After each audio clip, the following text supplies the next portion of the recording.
ओम श्री गंगाईनाथाय नमः। जय श्री गुरुदेव, जय श्री दादा गुरुदेव जी। आप सभी का बहुत बहुत स्वागत है आज के सत्संग में। आज के सत्संग का जो विषय है बहुत ही गंभीर सूक्ष्म विषय है। इसका जवाब आपको जो है किताबों में आपने पढ़ा होगा, आत्मा परमात्मा में अंतर, यह बहुत जगह सुना होगा आपने, है ना। तो आज का विषय वही है, परमात्मा और आत्मा का अंतर। लेकिन आज का जो सत्संग है ये मैं अपने अनुभव पर बताऊंगा, आपको स्व अनुभव पर बताऊंगा, ठीक है। किताब विताब से नहीं बताएंगे। वैसे भी सारे सत्संग किताब से तो होते नहीं है, रेफरेंस जरूर लेते हैं हम किताब से कभी कभी। जो सिद्ध योग की पुस्तक है, यथार्थ गीता है, भगवान श्री हरि की गीता है, उपनिषद हैं, तो उनसे कभी कभी हम पतंजलि अष्टांग योग है, तो हम कभी कभी रेफरेंस जरूर ले लेते हैं, क्योंकि वो योग पर आधारित है, अपनी बात को मिलाने के लिए। लेकिन जो भी हम कह रहे हैं वो गंभीर है, बहुत गंभीर है। ये आत्मा और परमात्मा का आज जो विषय है, बहुत ध्यान से आप सुनिए, समझिए। और मानना तो आपको तभी है जब आपके साथ वो घटना घटेंगी, जब आपको समझ में आएगा कि यार क्या है। तो ये साधना का बहुत महत्वपूर्ण विषय है। जो लोग भी साधना करते हैं संसार में, कोई मोक्ष के लिए करता है, कोई आत्मज्ञान के लिए करता है, कोई बीमारियों को ठीक करने के लिए करता है, मेरे जैसे लोग, और कोई किसी तरह करता है। हर किसी ना कोई पर्पस होता है साधना में आने का। वो साधना में एक बार आ जाता है, फिर उसका पर्पस कहीं और ही निकल जाता है। फिर साधना अपना प्रभाव दिखाती है, भगवान अपना प्रभाव दिखाते हैं, गुरु अपना प्रभाव दिखाता है। भाई तुझे तो लाने के लिए कुछ बहाने थे, अब बहाने से तू आ नहीं रहा था तो बहाना दे दिया तेरे को एक इच्छा दे दी, तेरे को कोई सिचुएशन दे दी, उसके सहारे तू इधर आ। तो साधना में आने के कई बहाने होते हैं, जो हमारा ही भाग्य, हमारे ही कर्म निर्धारित करते हैं कि हमने कैसे जाना है। तो उस विषय पर आज आप ज़रा ध्यान से सुनिए। वैसे मैं ऐसा कहता नहीं हूँ कभी सत्संग में कि बहुत ध्यान से सुनो, आज ही कह रहा हूँ। और मैं इसलिए कह रहा हूँ क्योंकि ये बात सिर्फ मैंने अनुभव की है ऐसा नहीं है। इससे पहले भी बहुत साधकों ने, संतों ने ये चीज़ अनुभव की है, जो इस पथ पर चले हैं। तो मैं उन्हें कभी देखता था तो मैं सोचता था कि ऐसा क्यों किया होगा उन्होंने। लेकिन अब मुझे समझ में आता है कि क्यों किया उन्होंने। तो आत्मा और परमात्मा में जो अंतर है, ये साधक को तो मालूम नहीं चलता, जो साधना करते हैं अभी, जो आत्म रूप से चेतन नहीं है अभी तक, जो द्विज नहीं है अभी तक, वो आत्मा और परमात्मा के अंतर को नहीं जान सकते। समझे आप? तो अगर आप अभी साधक हो, योगी नहीं हो, तो आप स्वयं आत्मा और परमात्मा के अंतर को जानने में सक्षम नहीं होंगे। आप कहीं पढ़ सकते हैं, अब सत्संग में भी सुन लेंगे आप, ठीक है। लेकिन सही में वो सिचुएशन क्या है जो डिफरेंस क्रिएट करती है, वो तभी आपको पता चलेगा जब आप आत्म रूप से चेतन हो जाएंगे। तो आपने सब जगह पढ़ा है कि भाई आत्मा परमात्मा का ही अंश है, और अद्वैत दर्शन में तो ये लिखा रहता है आत्मा और परमात्मा में कोई अंतर नहीं है, बूंद और समंदर में कोई अंतर नहीं है, समंदर बूंद से बना हुआ है, बूंद समंदर से बनी हुई है, ये सब लिखा हुआ है। पानी तो पानी है ना, जल विच घट, घट विच जल है, जल विच घट है ना। एक घड़ा है, उसमें पानी है, अब उसको समंदर में रख दिया, पानी में रख दिया, तो घड़े के अंदर भी पानी है, घड़े के बाहर भी पानी है ना। तो फिर विघटा कुंभ, घड़ा टूटेगा तो पानी पानी मिल जाएगा। तो घट के अंदर वाला जल और बाहर वाले जल में कोई अंतर नहीं है। ऐसा सुना है आपने सब जगह, मैंने भी सुना है ना। तो इस पे आज विशेष चर्चा है बहुत। 1 घंटे का चलेगा ये सत्संग। 1 घंटे से पहले तो होती नहीं शांति हमें। तो सबसे पहले एग्जाम्पल, पहले तो मैं आपको बता दूं कि मैं अपना अनुभव बताऊंगा आपको, ठीक है। लेकिन वो शुरू होगा 20-25 मिनट बाद। पहले हम थोड़ा आपको बता दें कि ये मैं अकेला नहीं हूँ। हमारे जो गुरुदेव हैं, गुरुदेव श्री रामलाल जी सियाग, परम श्रद्धेय भगवान, हमारे लिए तो सब कुछ वही है, परमात्मा भी वही है और हमारी आत्मा भी वही है। हम आत्मा को अलग से नहीं जानते कि आत्मा क्या है, कौन है। हम तो जानते कि जैसे हमारे गुरुदेव हैं वही हमारी आत्मा है, हमारा गुरु ही हमारी आत्मा है। आत्मा ऐसी ही होती होगी। और परमात्मा के विषय में भी हम यही मानते हैं कि जैसा हमारा गुरु है परमात्मा भी वैसे ही होता होगा। तो गुरु तो एक ही है, आत्मा भी वही है हमारे लिए, परमात्मा भी वही है हमारे लिए, है ना। है तो एक ही है, लेकिन फिर भी अंतर है। अंतर क्यों है? क्योंकि वो गुरु हैं और मैं उन्हें देख रहा हूँ। मुझ में और मेरे गुरु में एक भेद है। क्योंकि मैं शिष्य हूँ और वो गुरु हैं, तो मैं अपनी आत्मा के रूप में भी उनको देख रहा हूँ, स्वयं को नहीं देख पा रहा। और परमात्मा के रूप में भी उनको देख रहा हूँ, स्वयं को नहीं देख पा रहा। और ये सारी घटना जो हो रही है देखने की, अपने गुरु को देखने की, ये आत्म जागृति के बाद की घटना है, द्विज होने के बाद की घटना है, तुरीयावस्था की बात है। ठीक है। और तुरिया के बारे में भी आज मैं एक आपको नई बात बताऊंगा। मैंने हमेशा ये कहा है तुरिया अद्वैत है, शंकर है, माया से अतीत है, सब कुछ है। लेकिन तुरिया का भी जो है ना, तुरिया स्थिति जो है ना, जो चौथी स्थिति है, जागृति की स्थिति है,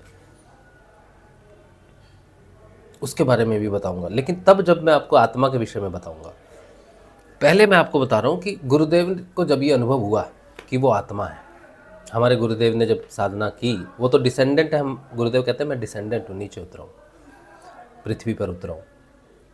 तो पृथ्वी पर उतरने के बाद पहले उन्होंने साधना की, मजबूरी से साधना करनी पड़ी गायत्री की, जो निर्गुण निराकार की सिद्धि है।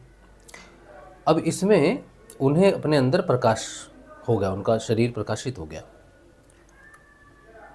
इससे उनके बहुत काम सिद्ध होने लग गए। लेकिन गायत्री की समस्या ये है कि गायत्री शक्ति जो है वो प्रकाशित प्रकाश है, सत्य प्रकाश है। और सोचो कि आपके घर में लाइट चली गई है, आपने एक मोमबत्ती निकाली और माचिस की तीली से उस मोमबत्ती को जलाया। अब पहले आपने जब माचिस जलाई तो माचिस जली, प्रकाश हुआ, लेकिन माचिस जिसने प्रकाश किया, वो जो तीली थी, वो तो स्वयं जल के ख़त्म हो गई, लेकिन आपको प्रकाश दे दिया। और जब आपने मोमबत्ती को प्रकाशित किया तो मोमबत्ती पूरे घर में प्रकाश कर रही है, लेकिन स्वयं जल रही है। ये गायत्री है। जिसके अंदर गायत्री का प्रकाश होता है,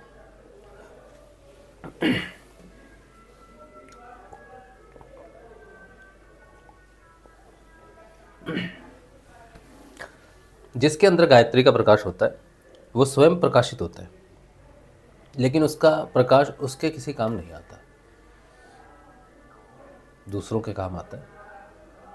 और जो मोमबत्ती है या जो माचिस की तीली है, वो एक भौतिक वस्तु है, जैसे ये शरीर भौतिक है। तो जब वो जल जाती है, ख़त्म हो जाती है, प्रकाश तो हो जाता है, सबको तो लाभ हो गया, लेकिन उसकी कोई वैल्यू नहीं रह जाती बाद में संसार के लिए। अपने लिए तो वो प्रकाशित है, उसकी जो गति है सो है। तो गुरुदेव को जब ये हुई गायत्री की सिद्धि, तो लोगों का बड़ा काम बन गया। लोग तो उनके लिए बड़े बड़े ऑफर लेके आए कि ले लो, पैसे ले लो जितने लेने हैं, हमारा काम बना दो बस। तो गुरुदेव मना करते थे कि पैसा लेके मैं आपका ये काम करूँगा, पैसे के लाभ के लिए, पैसे के लालच के लिए ये दिव्य शक्ति का मैं प्रयोग करूँ, ऐसा व्यक्ति तो मैं नहीं हूँ। तो गुरुदेव ने पैसे लेके काम ही नहीं किया, वैसे ही करते रहे, दान पुण्य। फिर गुरुदेव को हमारे दादा गुरुदेव मिले। गुरु आने के बाद गुरु ने एक साधना बताई, फिर उन्होंने वो साधना की जिससे उन्हें सगुण की सिद्धि हुई। तो निर्गुण और सगुण दोनों की सिद्धि गुरुदेव को हुई। लेकिन गुरुदेव के जीवन में एक समय आया जब उनमें आत्म स्वरूप से परिवर्तन आने लग गया। लेकिन आत्म रूप में चेतन होने के बाद भी गुरुदेव की कुछ बात बन नहीं रही, समस्याएं खत्म नहीं हो रही, समस्याएं वैसी की वैसी बनी हुई है। दुनिया के लिए लाभ है लेकिन अपने लिए कोई लाभ नहीं है। तो वो भगवान कृष्ण से आराधना करते थे, सगुण हैं श्री कृष्ण। तो वो अलग अलग जो देव स्थान हैं कृष्ण के, जैसे बद्रीनाथ है, वृंदावन है, अ, वो जहाँ कृष्ण राजा थे, जगह क्या है, वहाँ सब जगह जाते थे और मांगते थे कि प्रभु आप की वो शक्ति जो है वो मुझ में आए। तो बोलते थे ठीक है। तो थोड़ी सी शक्ति आ जाती थी, लेकिन वो किसी का भला करने में चली गई या कुछ चली गई, वो ख़त्म होगी, फिर से वो वैसे के वैसे। अब गुरुदेव में जो आत्म जागृति है वो स्वयं उस ऊर्जा को जनरेट नहीं कर पा रही, तो इसलिए बार बार उन्हें भगवान के पास जाके मांगना पड़ रहा है। तो गुरुदेव ने ये बात लिखी अपनी पुस्तक में और बोली भी है कि वो जितना देता था ध्यान में, मुझे जितना मिलता था वो थोड़ा पड़ता था। जो शक्ति परमात्मा से उनको मिल रही थी कार्य करने के लिए संसार में, वो थोड़ी पड़ रही थी और खत्म हो जाती थी, लिमिट थी उसकी एक। तो इस बात से गुरुदेव फ्रस्ट्रेट हुए, फ्रस्ट्रेट शब्द यूज करूंगा मैं, परेशान हुए, फ्रस्ट्रेट हुए। तो कहने लगे कि भाई ये क्या है, योग होता है, मिलता भी है योग में, बदलाव भी मिलता है, लेकिन पूरा नहीं पड़ता, काम बन नहीं रहा। तो वो बोले पूरा दो। तो कृष्ण ध्यान में बोलते थे कि देखो भाई यहाँ पर तो मैं नहीं दे सकता, तुम वृंदावन जाओ, वहाँ जाके ध्यान करो। तो गुरुदेव वृंदावन गए, वहाँ ध्यान किया, तो वहाँ ध्यान लगा, तो वहाँ कहा कि भाई यहाँ तो मैं ग्वाला था, तुम जो चीज़ मांग रहे हो मुझसे वो तो फिर द्वारिका वाला ही दे सकता है, वहाँ न्याय मैं राजा था, तो वहाँ जाओ। तो गुरुदेव ने कहा यार क्या ड्रामा है, देना है तो तुम नहीं देना, यहाँ दो वहाँ दो, तुम तो एक ही हो ना, देने वाले तो तुम ही हो, कौन राजा कौन ग्वाला, देना है तो दे। फिर गुरुदेव कहते फिर मैं वहाँ गया, फिर द्वारिका गए होंगे गुरुदेव, और गुरुदेव कहते जब मैं जाता था ध्यान करता था तो ध्यान टूट जाता होगा, या कहते होंगे बस हो गया जाओ। तो 3 दिन तक गुरुदेव रहते थे वहाँ पर, और उसके बाद वो गुरुदेव कहते थे वो फिर ध्यान नहीं लगता होगा, या फिर कोई फोर्स होती होगी कि जाओ अभी हो गया, अभी यहाँ मत रुको, किसी न किसी कारणवश वहाँ नहीं रुक पाते होंगे। तो गुरुदेव कहते हैं 3 दिन से ज़्यादा रुकने नहीं देता था, लेकिन गुरुदेव को वो चाहिए जो सदैव रहे उनके साथ। फिर गुरुदेव कहते हैं एक बार फिर मैं जाके वहां बैठ ही गया कि अब जो भी होगा ना देखा जाएगा, अब मैं यहां से तब तक नहीं जाऊंगा जब तक मुझे तू पूर्ण रूप में नहीं मिलता।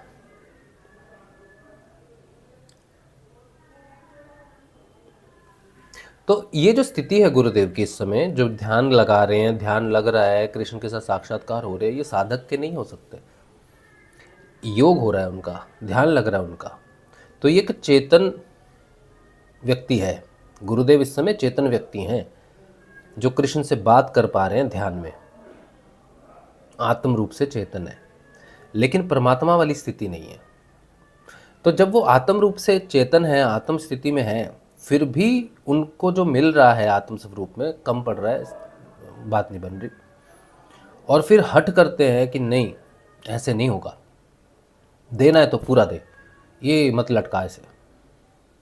तो आत्म स्थिति में होने के बाद भी वो कमी बनी रहती है, ये गुरुदेव के जीवन से दिखता है। और फिर गुरुदेव कहते हैं जब मैं वहां बैठ ही गया, फिर उसने कहा कि ठीक है, अब जहां तुम बोलोगे वहां मैं प्रकट हो जाऊंगा, अब जहां तुम मुझे जगाओगे मैं जागूंगा। उसके बाद गुरुदेव कहते हैं कृष्ण का दर्शन पूरा हो गया, अब मैं जहां भी जाता हूं कृष्ण मेरे साथ ही है हर समय, 24 आवर्स पूर्ण हो गया। तो वो परमात्मा की चेतना में लीन हो गया उस समय गुरुदेव जी। अब ये जो मैंने आपको बात बताई है, ये गुरुदेव की जर्नी आत्मा से परमात्मा के बीच की है। 1969 1 जनवरी को गुरुदेव को गायत्री की सिद्धि हुई, स्व प्रकाश हुआ, वहाँ वो आत्म रूप से चेतन हो गए। पहली बार गुरुदेव का ध्यान लगा, गुरुदेव ने खुद कहा। तो जिस दिन पहली बार ध्यान लगता है उस दिन समझो आत्म रूप से आप चेतन हो गए। तो 1969 1 जनवरी से लेकर 1984 तक, जब तक उनको बाबा नहीं मिले, दादा गुरुदेव, तो उन्होंने फिर दादा गुरुदेव मिले, फिर जाप किया, फिर उसके बाद भी उनकी वो घटना चलती रही। 1991 में फाइनली गुरुदेव गुरु के रूप में सामने आए दुनिया के, कि अब मैं सारी दुनिया के लिए तैयार हूँ, सारी दुनिया को चेतन करने के लिए तैयार हूँ, अब कोई लिमिट नहीं है मेरी। तो गुरुदेव के जीवन से ये पता चलता है कि जब तक आप आत्म स्थिति में रहते हो कुछ नहीं है। अभी देखो ये बात अभी मैं कह रहा हूँ, मैंने अभी एक पुस्तक लिखी है, ये पुस्तक है आवाहन आत्म जागृति का, ठीक है। इस पुस्तक को लिखते समय, ये मैंने अभी लिखी है, अभी ये जनवरी में रिलीज हुई है। तो इस पुस्तक को लिखते समय मेरी ये प्रश्न तो मेरे मन में था, लेकिन ये प्रश्न क्यों है इसका मुझे सही उत्तर नहीं मिल रहा था। ये पुस्तक तुरिया तक है, आत्म चेतना तक है,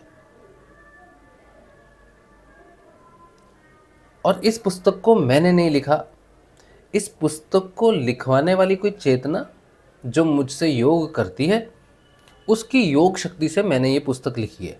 तो ये मेरा वर्क नहीं है, ये मेरा काम नहीं है, और क्योंकि ये मेरा काम नहीं है, यही मेरे आत्म स्वरूप में होने का अधूरापन दर्शाता है। समझ रहे हो? मैं नहीं कह सकता कि ये मैंने अपनी चेतना से लिखी है। जो चेतना मुझ में स्थायी है, उस चेतना से मैंने ये पुस्तक नहीं लिखी। ये पुस्तक उस चेतना ने लिखी है जो मेरे अंदर अस्थायी रूप से योग में आती है।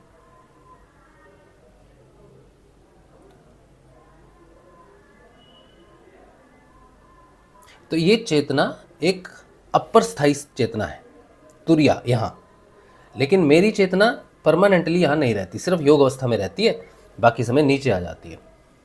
और जब वो चेतना नीचे आ जाती है तब वो बड़ी लाचार महसूस करती है, बहुत लाचार। पहले जब हम आत्म रूप से चेतन नहीं थे, साधक थे, नाम जप रहे हैं, ध्यान कर रहे हैं, पहले शिव की आराधना करते थे, फिर गुरु आए तो गुरु का भी मंत्र जपा, तो पहले तो हम आराधक रहे बहुत समय तक। तब तो भाई महा अंधकार था, पता ही नहीं है क्यों कर रहे, क्या कर रहे, बस प्रेम से कर रहे, भगवान के लिए कर रहे, अपने लिए कर रहे। फिर साधक बने, साधक भी इसलिए बने क्योंकि मैं हमेशा से 2000 से भी पहले, बचपन से मेरे मन में ये दृढ़ विश्वास था कि भगवान को खोजा जा सकता है और भगवान को पाकर सारी समस्याओं का समाधान किया जा सकता है। भगवान सबसे बड़ा डॉक्टर है, ये मेरा दृढ़ विश्वास था बचपन से, कि कोई भी समस्या आ जाए और कोई इसे ठीक ना कर पाए तो भगवान के शरण में जाने से वो समस्या ठीक हो सकती है। पता नहीं कहाँ से आया ये थॉट, ऐसा नहीं मेरे पिताजी ने दिया हो, मेरी माताजी ने दिया हो, नहीं, बस मेरा आंतरिक विश्वास था हमेशा कि ईश्वर से बड़ा डॉक्टर तो कोई नहीं है। तो मुझे कोई भी समस्या आती थी तो मैं डॉक्टरों पर ज़्यादा रिलाई नहीं करता था, और मैं जीवन में बड़ा लापरवाही इसीलिए रहा। मुझे कोई छोटी मोटी समस्या आई शरीर की शुरुआती, तो मैंने ध्यान नहीं दिया, जो बड़ी बन गई बाद में जाके। मुझे ये लगता था बन जाए जितनी बड़ी बननी है, बाद में भगवान को तो पुकार ही लेंगे, भगवान तो ठीक कर ही देंगे, इसलिए डरने की क्या ही बात है, जो हो रहा है ठीक है, अपने आप ठीक हो गया तो ठीक है, नहीं तो भगवान को बुलाएंगे। इस तरह से मेरी बुद्धि थी। भगवान को मैंने अंतिम माना कि ये सब कर सकता है और इसको पाया जा सकता है। हालांकि रास्ता मुझे कोई मालूम नहीं था, कैसे पाया जा सकता है ये मालूम नहीं था, बस लगता था कि बस वो आ जाएगा बुलाने से।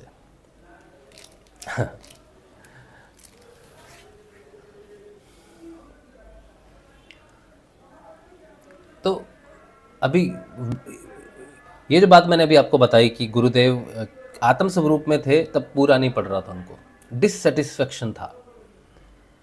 ये आत्म रूप से चेतन होने की बात है, आत्म योग होने की बात है। गीता वाला जो निष्काम योग जो भगवान कहते हैं ना कि जिसे मेरा एक क्षण का भी योग प्राप्त हो जाए फिर वो जन्म नहीं लेता, हाँ ये वही है जिसे योग प्राप्त हो चुका है भगवान का, जो आत्म रूप से चेतन है। बार बार बोल रहा हूँ ये बात, वो अधूरा है।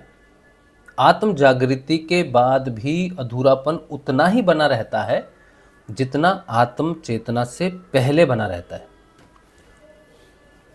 आत्म चेतना से पहले भगवान पर यकीन नहीं होता कि भगवान है, हम कर रहे हैं बस। जैसे आज एक गुरु भाई ने एक प्रश्न पूछा था मुझसे, ठीक है, मैं पढ़ के सुनाता हूँ आपको, नाम नहीं लूँगा, पढ़ के सुना देता। इन्होंने कहा है कि 7 कोश का आपका सत्संग सुना, बहुत अच्छा लगा, किंतु प्रभु यह रूपांतरण कब होगा, और कर्म बंधन पर आधारित है तो वह कब खत्म होंगे, यह साधक को कैसे मालूम पड़ेगा। क्योंकि राशिद भाई, ऐसा ना हो कि केवल नाम जप में जीवन अज्ञानता में ही समाप्त ना हो जाए। इसमें गुरुदेव का क्या आदेश है, कृपया मार्गदर्शन करें। इन्होंने ये प्रश्न पूछा था। अब ये प्रश्न इन्होंने पूछा, इन्होंने तो पूछ लिया, लेकिन मेरे लिए ये बहुत गहरा प्रश्न बना, क्योंकि इसमें मैं इनकी चेतना ये देख पा रहा हूँ कि ये अभी इनका भी ध्यान नहीं लगा, इंद्रियातीत ध्यान अभी नहीं लगा, आत्म रूप से चेतन नहीं है गुरु भाई अभी, लेकिन होंगे जल्दी। हाँ, क्योंकि जो सच्चा होता है उसने चेतन तो होना ही है, देर सवेर वो चेतन होता ही है। तो ये वो चेतना है जो प्रश्न पूछ रही है, जो अभी आत्म रूप से चेतन नहीं है, जिसे अभी पता ही नहीं है कि जो कर रहे हैं वो सही भी है कि नहीं है, अज्ञानता बनी रहती है इसमें। लेकिन आत्म चेतना होने के बाद अज्ञानता खत्म हो जाती है इस बात की कि ये पथ सही है कि नहीं है, भटकना बंद हो जाता है एक गुरु से दूसरे गुरु का, ये कर लो वो कर लो, इधर मिलेगा कि नहीं मिलेगा। अविश्वास जो होता है साधना के प्रति वो आत्म जागृति के बाद खत्म हो जाता है। भगवान है इसमें विश्वास दृढ़ हो जाता है कि वो है और वो मुझ में है, ये भी दृढ़ हो जाता है, और मेरा उससे योग हो रहा है ये भी दृढ़ हो जाता है। सब कुछ कंफर्म हो जाता है आत्म जागृति के बाद।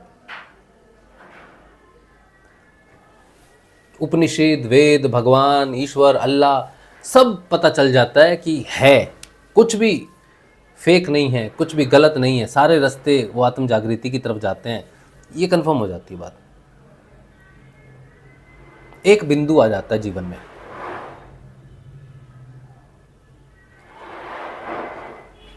लेकिन आत्म चेतना होने के बाद भी जो यात्रा शुरू होती है आत्मा की यात्रा बोलते हैं ना इसको, आत्मबोध, आत्म यात्रा, आध्यात्मिक यात्रा किसकी है? आत्मा की है। जब तक ये जागृति नहीं होगी तब तक तो यात्रा शुरू ही नहीं होगी, ऑब्वियस। तो पहले तो कितने ही करोड़ों जीवनों का संघर्ष है कि आत्मा चेतन हो जाए। जितने भी जीवन आज तक हमने संसार में लिए, पता नहीं कितने ही लिए होंगे, कुत्ता, बिल्ली, बंदर, मनुष्य, कितनी बार क्या क्या हुआ होगा मालूम भी नहीं। इतने सारे जन्म लेने के बाद एक जन्म आता है जिसमें आत्मा चेतन होती है। हाँ, चाय दे दो, बहुत अच्छी बात है। वाह, चाय पी लेंगे साथ साथ, ठीक है, कोई दिक्कत तो नहीं है आपको, आप भी पी लो चाय।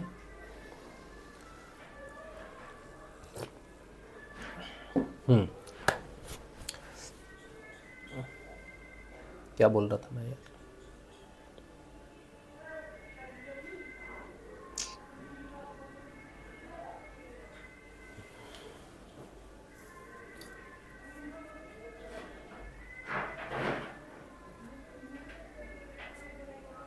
दृढ़ विश्वास हो जाता है, और क्या बोल रहा था? बस यही समस्या है। तो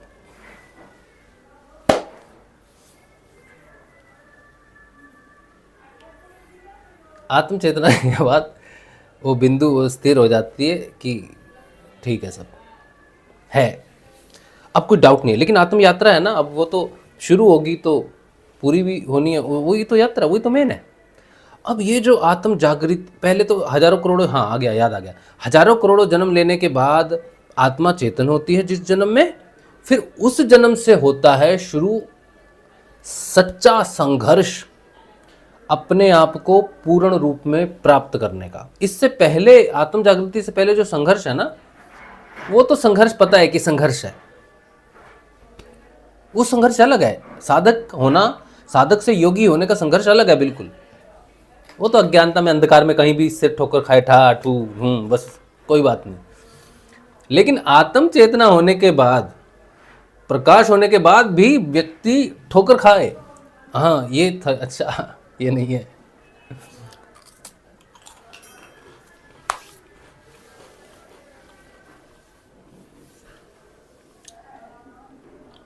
तो मैंने सोचा, मुझे 6 साल हो गए, 2019 सितंबर से अभी चल रहा है जो 2026, 6.5 साल हो गए। तो हमें जो कुछ भी प्रकट हो रहा है सत्संग के माध्यम से हो रहा है, सत्य के माध्यम से हो रहा है, हम देख पा रहे हैं, चीज़ों को समझ पा रहे हैं, सुधार कर रहे हैं, सब कुछ कर रहे हैं, लेकिन योग शक्ति को हम प्रयोग नहीं कर पा रहे।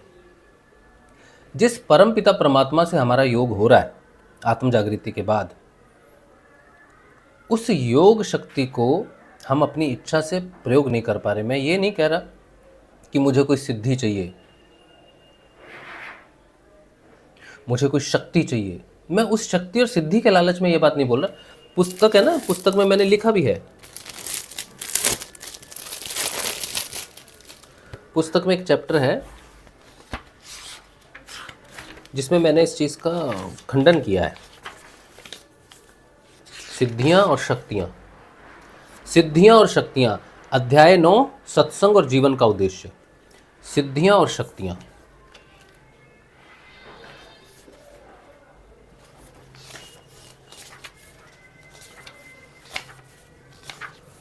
इसका मैं थोड़ा सा मुख्य बिंदु, 10 बिंदु मुख्य रहते हैं, वो मैं बताता हूँ।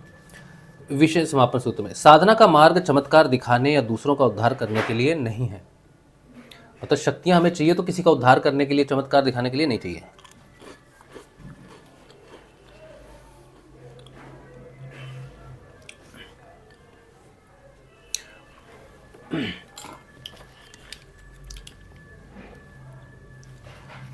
साधना का मार्ग चमत्कार दिखाने या दूसरों का उद्धार करने के लिए नहीं, बल्कि स्वयं के भीतर के अवरोध हटाकर आत्म जागृति पाने के लिए है। पूर्ण आत्म जागृति लिखना चाहिए था यहाँ पर। साधक जितना शक्तियों को समेटेगा और साधारण बनेगा, उतना ही सत्य में स्थिर रहेगा। गुरुदेव का उपदेश है, नाम जपो और ध्यान करो, यही मार्ग तुम्हें मोक्ष तक ले जाएगा। जो साधक इसे धारण करता है वही अपनी साधना को परम लक्ष्य यानी मोक्ष और आत्म मुक्ति तक ले जा सकता है। तो इसमें जो मुख्य बिंदु हैं, साधना पथ एक जागृति का मार्ग है। चक्रों की चेतना 7 चक्रों मूलाधार से सहस्रार तक। बाहरी आराधना या सिद्धियां, बहुत से गुरु बाहरी आराधनाओं से सिद्धियां प्राप्त कर लोगों की मदद करते हैं। वे केवल बाहरी सहायता है, आत्म जागृति का मार्ग नहीं है।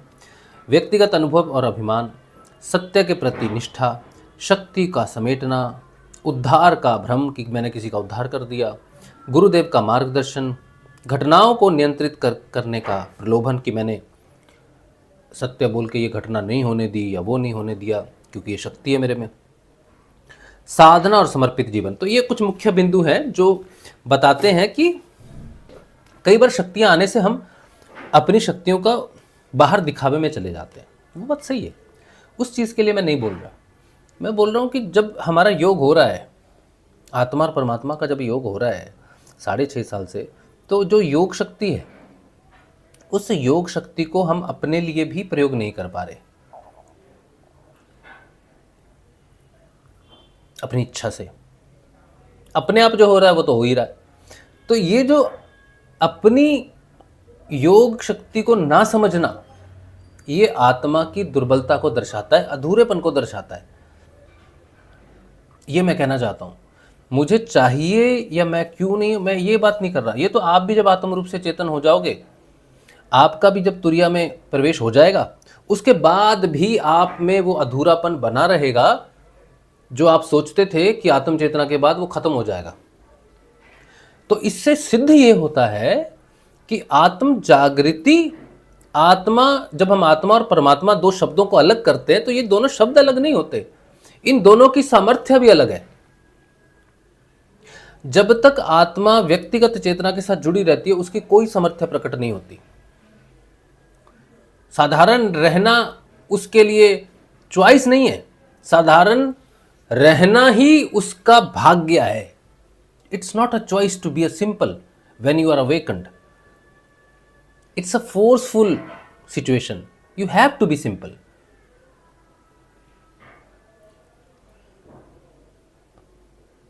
हमने अपनी पुस्तक में मुख्य बिंदु हमारा है जीवन का भी कि साधारण रहो, सरल रहो, साधारण रहो, सरल रहो। और अब मुझे समझ में भी आ रही है ये बात कि साधारण सरल रहना मेरी चॉइस नहीं है, मेरी मजबूरी है, क्योंकि मुझ में कोई विशेषता है नहीं।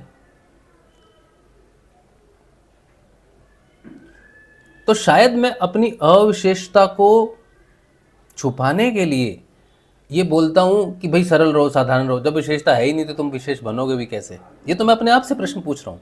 जब मुझ में कोई विशेषता है ही नहीं तो मैं अगर विशेष बनना भी चाहूं तो क्या उखाड़ लूंगा मैं? कुछ भी नहीं, क्योंकि मेरे पास वो शक्ति ही नहीं है जो मुझे विशेष बनाए। ये रियलिटी है।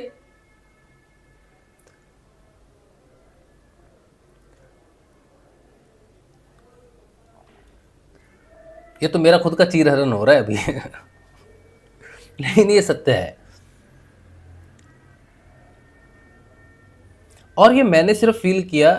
पहले तो मैं ये भी सोचूं कि क्या मैं ही फील कर रहा हूं लेकिन जो भी व्यक्ति आत्म जागृति से गुजरा होगा वो अधूरा ही रहा होगा जब तक वो पूर्ण रूप से परमात्मा के रूप में नहीं परिवर्तित हुआ। इसीलिए साधक एक अलग शब्द है, योगी एक अलग शब्द है, और सिद्ध योगी एक अलग शब्द है। जब तक योगी सिद्ध नहीं हो जाता तब तक बेचारा वही है, साधारण ही है। उसको एंट्री तो मिल गई लेकिन अधिकार नहीं मिला।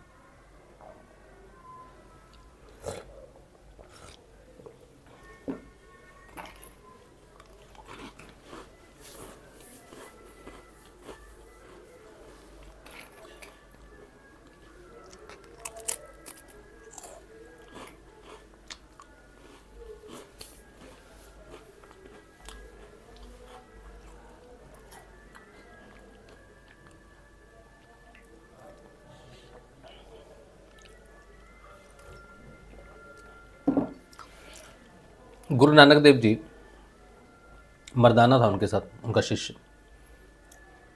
तो गुरु नानक देव जी ध्यान करते थे। ध्यान हो गया, थोड़ी देर किया होगा, घंटा 2 घंटा ऐसे करते होंगे रोज। एक दिन गुरु नानक देव जी, जैसा मैंने सुना है, पानी में प्रवेश कर गए, जल में, और 3 दिन तक वो जल में रहे। मर्दाना घबरा गया कि बाबा जी कहाँ चले गए, क्या हो गया, बाबा जी कहीं डूब तो नहीं गए या क्या हो गया। विश्वास बहुत था मर्दाने को, लेकिन अब 3 दिन हो गए वो पानी से निकल नहीं रहे। साधारण व्यक्ति कैसे पानी में रहे? और 3 दिन बाद जब वो बाहर निकले तो वो परिवर्तित थे। अब वो नानक जी वो नहीं रहे जो अब हो गए। परिवर्तन आया। उससे पहले भी तो उनका ध्यान लग रहा था, उससे पहले भी तो मर्दाना उनको बाबा जी भगवान ही मानता था, लेकिन 3 दिन बाद उनकी चेतना में परिवर्तन आया और फिर वो आगे तो पता ही है सबको। जिसको हम बुद्ध के नाम से जानते हैं, गौतम बुद्ध, उन्होंने बहुत कुछ किया, शरीर को सुखाया, व्रत रखा, बहुत कुछ किया, लेकिन कुछ भी उनको सही नहीं लगा। फिर वो परेशान हो गए कि यार ये क्या हो रहा है। ध्यान तो उनका लग ही रहा है, मार्गदर्शन तो सभी का दे ही रहे हैं, वो लोग उन्हें पूज भी रहे हैं, नमस्कार भी कर रहे हैं, फिर भी बुद्ध को अंदर अंदर पता था कि बात बनी नहीं अभी।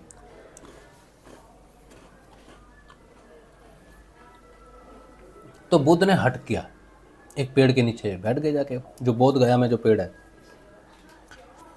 और उन्होंने ये निश्चय किया, जिसे हम हठ भी बोल सकते हैं, कि अब मैं आंखें बंद कर रहा हूं और मैं आंखें तब खोलूंगा जब मुझे पूर्ण चेतना प्राप्त हो। जो पहले उन्होंने अपने आप को टेस्ट किया कि मेरे करने से वो चीज़ें घटित होती हैं, प्रकृति में बदलाव होता है कि नहीं होता है। तो उन्होंने कुछ एक टेस्ट किए जो हुए नहीं उनसे। जैसे मैं अभी कहूँ कि मैं इस चेयर से ऊपर उठ जाऊँ हवा में, अगर मैं पूर्ण चेतन हूँ, मुझ में और परमात्मा में कोई अंतर नहीं है, मैं सर्वशक्तिमान के साथ एक हो गया हूँ। किसी को कुछ शक्ति दिखाने के लिए नहीं, अपने लिए। मैं कहूँ कि मैं इस कुर्सी से ऊपर उठ जाऊँ अपनी इच्छा से, तो मैं नहीं उठ पा रहा, तो इसका मतलब है कि मैं पूर्ण नहीं हूँ। ध्यान लगने के बाद भी, आत्म चेतना आने के बाद भी, तुरीय स्थिति को पे जाने पे के बाद भी कुछ भी नहीं है। अंडा गोल है, गोली था, गोली है। तो 700 पावर हो गए तो 1000 पावर का था। 700 बिल्कुल सही बात कह रही हो। ये है 700, ये है 300। 700 और 300, वो तो एमजी है। हाँ 700 और 300 1000 mg। ठीक है, बिल्कुल, मिला के। हाँ दो मिला के। तो कहाँ था मैं?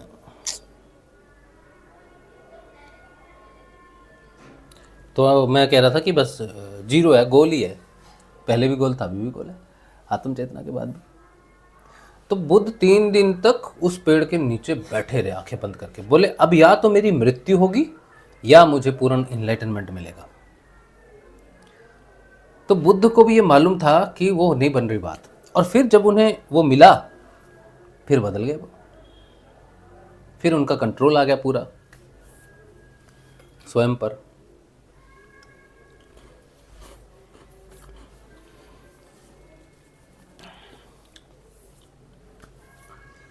तो ये घटना सभी के साथ घटी। ये तो कुछ एग्जाम्पल्स हैं। इस तरह से राजा जनक की भी एग्जाम्पल आती है। राजा जनक भी बहुत अच्छे पात्र थे, लेकिन उन्हें था कि भाई ये आत्मज्ञान क्या है क्या नहीं है, उन्हें भी अधूरापन महसूस होता था। इसीलिए उन्होंने सारे गुरुओं को बुलाया कि जो मुझे आत्मज्ञान दे देगा पूर्ण। हालांकि वहाँ शक्तियों की बात नहीं आती, लेकिन आत्मा को वो पूर्ण रूप से महसूस नहीं कर पा रहे अपने अंदर। और अष्टावक्र जी ने भी यही कहा, एक घोड़े की रकाब पे पैर रख और मन मुझे दे दे। तो वो भी मन से मुक्त हो गए, 3 दिन तक उसी स्थिति में रहे। उसके बाद वो परिवर्तित हो गए। उसके बाद तो योग शक्तियाँ उनमें जन्म ली ही होंगी, क्योंकि राजा जनक चिरजयी हैं, चिरंजीवी हैं। राजा जनक की मृत्यु नहीं हुई कहीं भी, विदेह हो गए, उन्हें विदेह कहा जाता है। महाअवतार बाबा जी के बारे में आप सुना है, डैडी महाशय के बारे में सुना, उन्होंने शरीर तो छोड़ा, लेकिन ये सब विदेह ही हैं, पूर्ण है। योगानंद जी एक बार सफ़र कर रहे थे जहाज में, तो उन्हें उल्टी आई, बीमार हो गए। तो उन्होंने अपने आप से प्रश्न किया, यार मैं कैसा योगी हूँ, मैं बिना इच्छा के बीमार हो गया अपनी। बड़ी शर्म की बात है। अपने आप से प्रश्न किया कि हम कैसे योगी हैं। जिनका शरीर जिनके वश में नहीं है, वो कैसा योगी?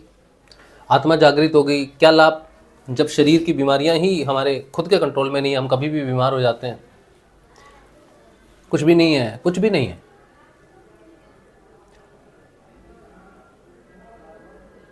तो ये चीज़ अभी मुझे रियलाइज़ हो रही है कि 6.5 साल बाद भी कुछ भी नहीं है।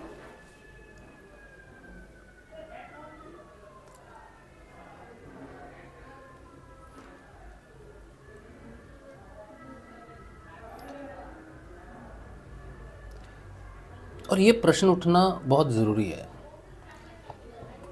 अभी ये साधना के 6.5 साल बाद जो प्रश्न अभी नहीं उठा, उठ तो रहा है कुछ एक साल से, लेकिन हम इसे सामने नहीं लाया, अपने बाहर निकलने नहीं दिया इस प्रश्न को। हमेशा प्रतीक्षा की कि नहीं, अभी तो हमारा योग चल रहा है, मैं जानता हूँ कि यात्रा चल रही है, अभी चल रही है। लेकिन मैं ये सोचता हूँ कि भाई 6 साल में आप में परिवर्तन आता है, साक्षात्कार सत्य का प्रकाश होता है, लेकिन स्थिति तो वही है, शरीर। आत्म चेतना से पहले भी शरीर था, आत्म चेतना के बाद भी शरीर में ही हूँ। शरीर से अलग नहीं हो पा रहा। ऐसा नहीं कि मैं आउट ऑफ बॉडी जाके कुछ करना चाहता हूँ। देखो, मैं बार बार कह रहा हूँ, मैं किसी सिद्धियों और शक्तियों के लिए ये चीज़ नहीं करना चाहता, लेकिन घुटन होती है।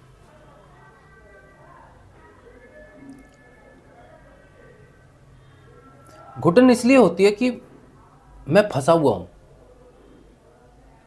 मैं जान चुका हूं कि शरीर तो मैं नहीं हूं, ध्यान किसी का तो लग रहा है। जो मेरे अंदर परिवर्तन हुआ 2019 के बाद, जो घटनाएं घट रही हैं, जो समझ में आ रही है, जो चीज़ें दिख रही हैं, जो चीज़ें समझ में आ रही हैं, हो तो रहा है, कहाँ हो रहा है। अच्छा ये भी पता है कि यहाँ हो रहा है, कैसे जाते हैं, अच्छा चलो शुरुआत भी पता है जाने की, लेकिन जैसे उस रास्ते पर आगे बढ़ता हूँ, वो जैसे छोटे बच्चे को सुला देते हैं वैसे ही जाते हैं, सोए हुए जाते हैं, परिवर्तन लेते हैं, वापिस आके जागते हैं, भेद नहीं खोलते, बस वो प्रसाद की तरह देते हैं।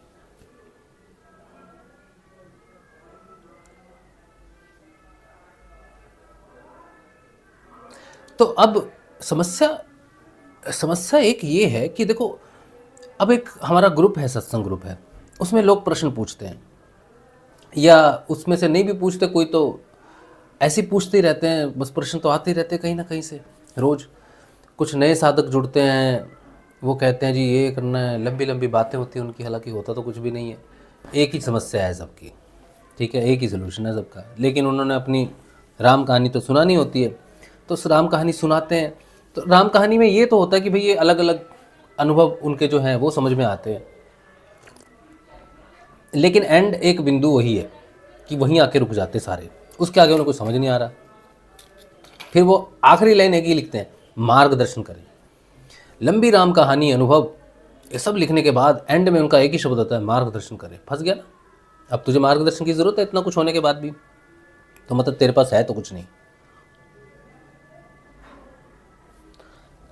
आत्म जागृति के बाद ये मार्गदर्शन वाली बात हट जाती है। जहां जिसे मार्गदर्शन चाहिए वो आत्म रूप से चेतन नहीं है, जिसका मार्गदर्शन स्वतः अंदर से होता है वो चेतन है। ये अंतर है साधक का और आत्मचेतन का। लेकिन आत्मचेतन और परमात्म चेतन में अंतर ये है कि आत्मचेतना और ज़्यादा अपने आप को बंधी हुई महसूस करती है। अगर आप एक चिड़िया लाओ और उसका जन्म ही पिंजरे में हो, तो उसको तो यही होगा कि मुझे उड़ना नहीं आता। वो हमेशा पिंजरे में रहे, 10 साल 20 साल रहे, उसे पता है कि उसे उड़ना नहीं आता, क्योंकि उसने जन्म ही पिंजरे में लिया। ये साधारण व्यक्ति है, जिसे साधक भी कह सकते हैं। लेकिन अगर उसे ये ज्ञात हो जाए, वो अपने जैसे बाहर देखे, ये भी मेरे जैसा है, ये तो उड़ रहा है आकाश में, मेरे भी पंख है, फिर वो झटपटाएगा। उसे अभी तक रियलाइज नहीं था कि वो आकाश के लिए बना है, अब हो गया। अब वो पिंजरा उसे खाएगा। अब वो पक्षी ज़्यादा दिन उस पिंजरे में नहीं रहना चाहेगा, वो हर कोशिश करेगा कि उससे बाहर निकले, तबाही मचाएगा, चिल्लाएगा, शोर मचाएगा, और फिर मालिक को देखना पड़ेगा इसे क्या हो गया, इतना चिल्लाता क्यों है, क्या ही हो गया, देखें। उसे बाहर निकलना है बस। अब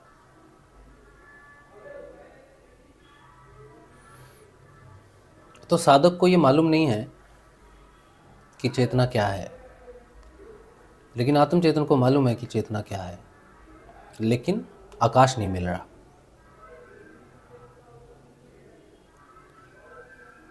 ये अंतर है।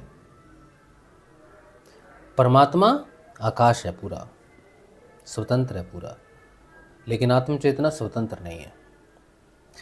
वो जो बात आती है ना, घट विच जल है, जल विच घट है, आती है ना, घड़े में पानी है और घड़ा भी पानी में रखा हुआ है। ये कहावत ये नहीं दर्शाती कि हम एक ही हैं, ये कहावत दर्शाती है कि मैं कैद हूं,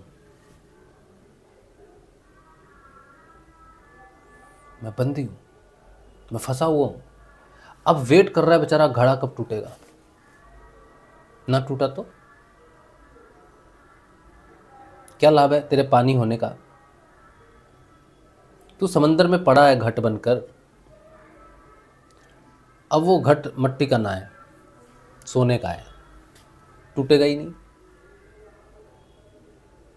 तू पानी के अंदर ही रह जाएगा। तेरा तो योग ही नहीं, योग जानकारी होने के बाद भी घट तो घट ही रह गया, तड़प है।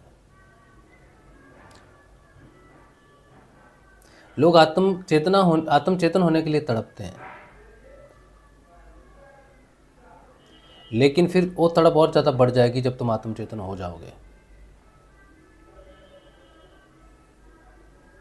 क्योंकि तमोगुण खत्म होना शुरू होता है, रजोगुण खत्म होना शुरू होता है, सतोगुण भी शेष होना शुरू होता है। अब तुम्हें मजबूरियाँ, दरिद्रता, बीमारियाँ, इन सब से घृणा हो जाती है। तुम्हें भूख लग रही है, तुम्हारा शरीर निद्रा के अधीन है, इन सब चीज़ों से घृणा होने लगती है, नींद से घृणा होने लगती है। भोजन तुम क्या खाते हो, वेजिटेरियन खाते हो, नॉन वेजिटेरियन खाते हो, ये तो फ़र्क ही नहीं पड़ता। बस इस बात से घृणा होती है कि मुझे भोजन चाहिए जीवित रहने के लिए, मुझे वायु चाहिए जीवित रहने के लिए। फिर आत्मा की घुटन महसूस होती है, आत्मा की सीमित होना महसूस होता है कि सीमित हूँ मैं, चेतन होकर भी सीमित हूँ। और सबसे बड़ी बात ये कि कर कुछ नहीं सकते। साधक अपनी समस्याओं को समाधान करने के लिए बहुत कुछ कर सकता है, करना तो नहीं चाहिए उसे, एक ही काम करना चाहिए, लेकिन एक साधारण व्यक्ति है दुनिया में, साधक भी नहीं है, उसके पास अपनी समस्याओं का समाधान करने के लिए लाखों उपाय हैं। लेकिन अगर आप आत्म रूप से चेतन हो जाओगे तो कोई समाधान आपके लिए नहीं बचता।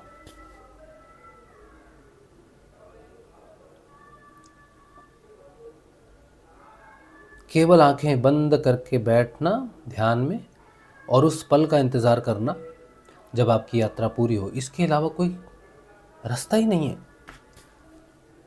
इंतज़ार ही मजबूरी है।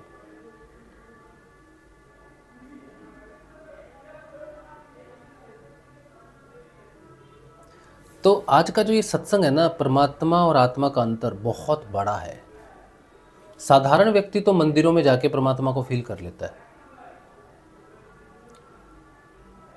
भगवान है, कृष्ण है, भक्ति है, भजन है, आहा आनंद आ गया, आनंद आ गया। लेकिन जो आत्म रूप से चेतन है ना, उसका जो दूरी है ना परमात्मा से, वो विरह है ना, वो प्रेमियों का जो विरह है कि कब हम एक होंगे, बहुत कष्ट है। इसीलिए गुरुदेव बार बार जाते हैं कृष्ण के पास कि भाई जो तू दे रहा है वो पूरा नहीं पड़ रहा। फिर गुरुदेव कहते हैं एक दिन में जाके बैठ ही गया, उठूंगा नहीं बस जब तक तू देता नहीं। क्यों खेल खेल रहा है?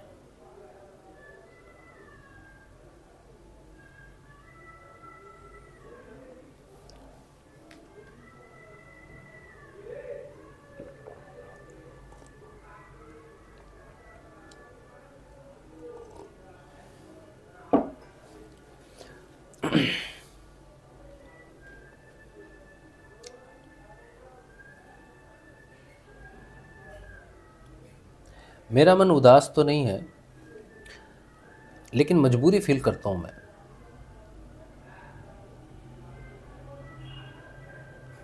डिपेंडेंसी महसूस करता हूं, निर्भरता महसूस करता हूं, स्वतंत्रता महसूस नहीं करता।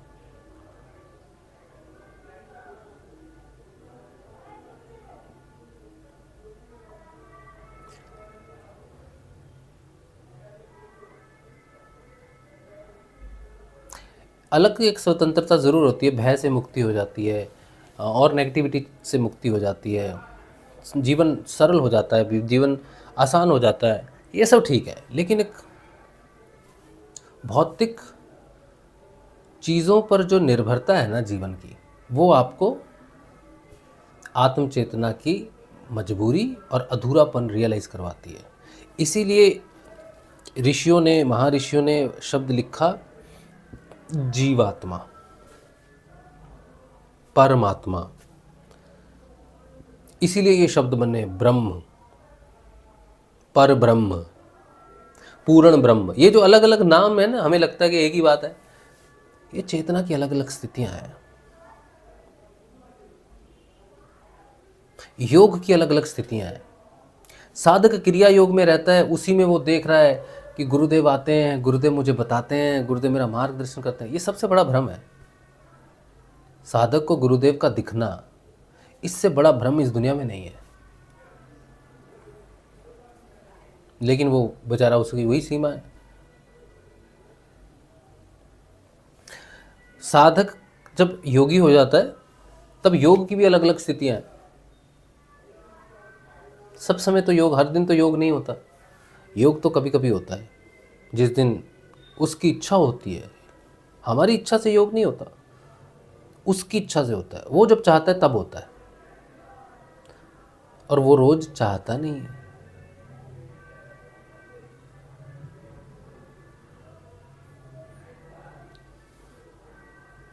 साधक के पास तो ऑप्शन है भाग जाने की, योगी के पास तो ऑप्शन ही नहीं है भाग जाने की।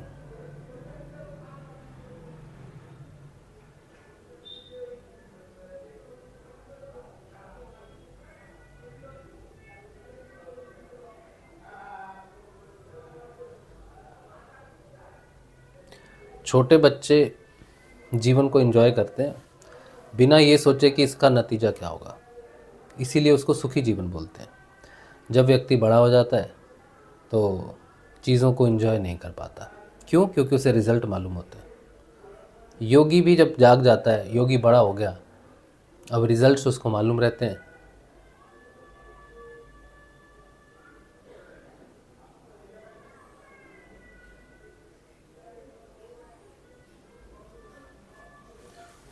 तो जितने भी लोग हैं जो आप साधना कर रहे हो, मैं ये क्यों हो रहा है मेरे साथ, मेरे सिर में ऊर्जा घूम रही है, मुझे ये हो रहा है, मुझे वो हो रहा है। देखो बच्चों, साधना का पथ बहुत मुश्किल है, बहुत मुश्किल है। पहले तुम आत्म चेतना होने तक बने रहो एक ही साधना में, उसके बाद भी एक यात्रा शुरू होगी। मैं तो अभी सोचता हूँ ना, तो मैं सोचता हूँ गुरुदेव का काम कितना डिफ़िकल्ट है। गुरु का काम बहुत मुश्किल काम है। एक साधारण व्यक्तिगत चेतना को पहले आत्म रूप से चेतन करने में तो हालत ख़राब हो जाती होगी, फिर आत्म चेतना से उसको परमात्म चेतना लेके जाने में तो और भी ज़्यादा हालत ख़राब हो जाती होगी। बहुत मुश्किल काम है। और गुरुदेव ने एक बार कहा था, गुरुदेव को जब ये काम मिला गुरु बनने का, तो गुरुदेव ने कहा ये इतना मुश्किल काम मुझे बाबा ने दे दिया। तो बाबा से कहा मेरे से नहीं होगा ये काम, वापिस लो इसको। एक तो मैं जाति से जाट जाति में पैदा हुआ हूँ, जाट को क्या अधिकार है स्पिरिचुअल परिवर्तन देने का, गुरु बनने का? तो कोई ब्राह्मण हो तो गुरु बनेगा, लोग स्वीकार भी करेंगे। जाट को कोई क्यों स्वीकार करेगा? तो दादा गुरुदेव ने कहा भाई इसमें तो कुछ नहीं किया जा सकता तुम्हें ही करना है जो करना है। गुरुदेव ने कहा बहुत मुश्किल काम है मेरा, लेकिन फिर भी मैं निकल पड़ा हूँ अकेला।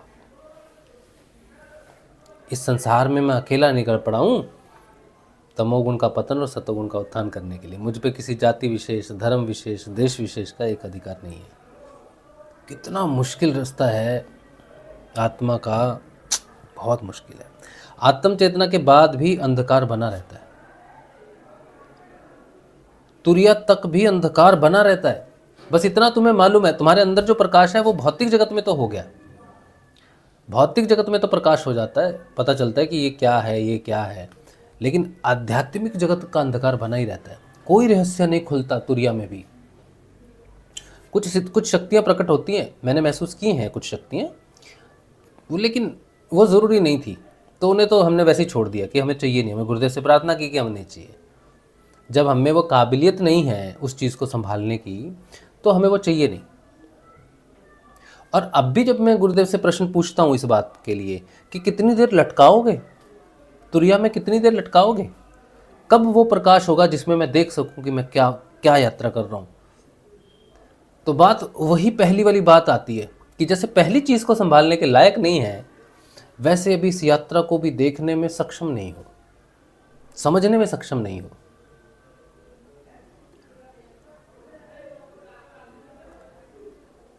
जो चीज़ें देखोगे फंस जाओगे, यात्रा लंबी हो जाएगी बहुत। जो काम 2 वर्षों में होना है उसको तुम काहे 200 वर्ष लगाना चाहते हो?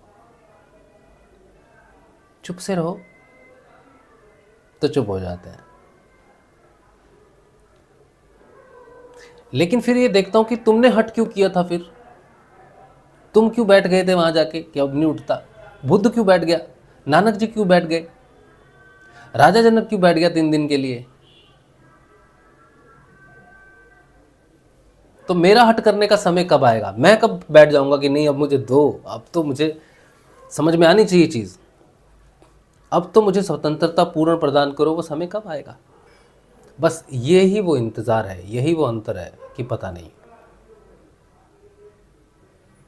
पता नहीं। यही अंतर है परमात्मा और आत्मा का।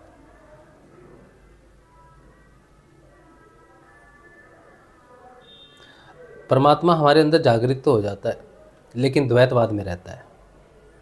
वो अलग रहता है, मैं अलग रहता हूँ। मैं व्यक्ति ही हूँ, लेकिन मेरे अंदर एक आत्मा का प्रकाश है, वो मुझे मालूम है।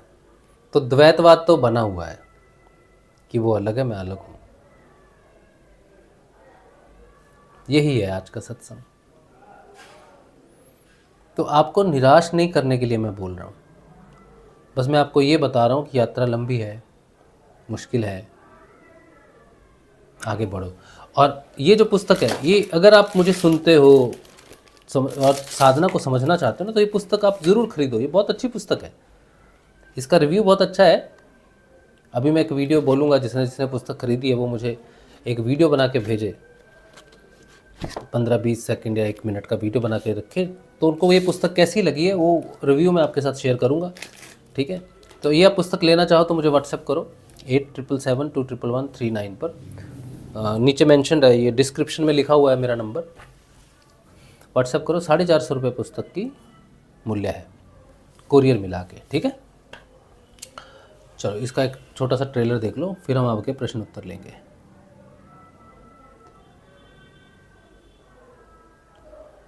ये पुस्तक क्या है, इस पुस्तक में क्या है, ये देख लो।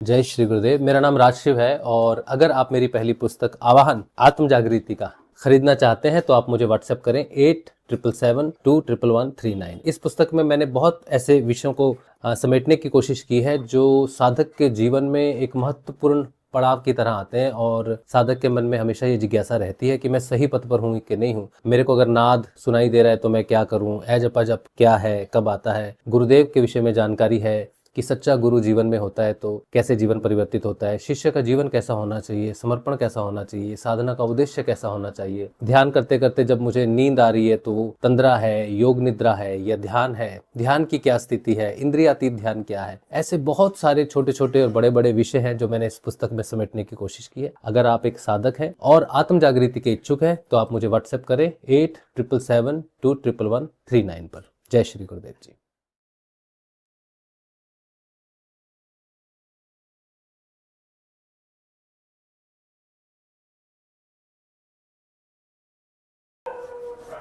ठीक है, चलिए तो अब आप आपके प्रश्न ले लेते हैं। आप सभी को जय श्री गुरुदेव।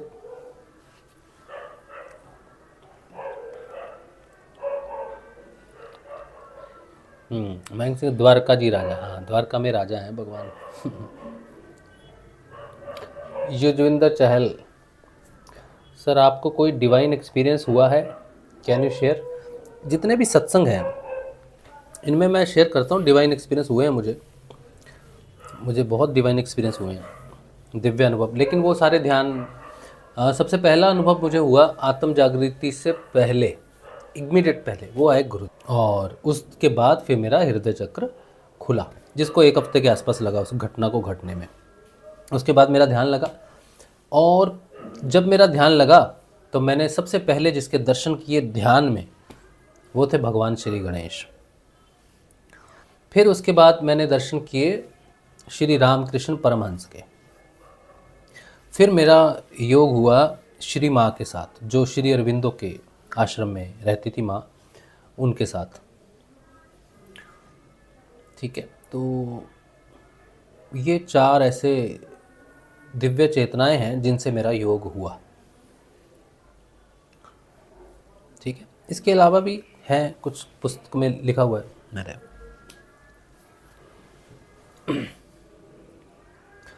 संदीप जिंदल, मैं 1997 से गायत्री साधक हूँ, लेकिन मेरी स्थिति आपसे भी बदतर है।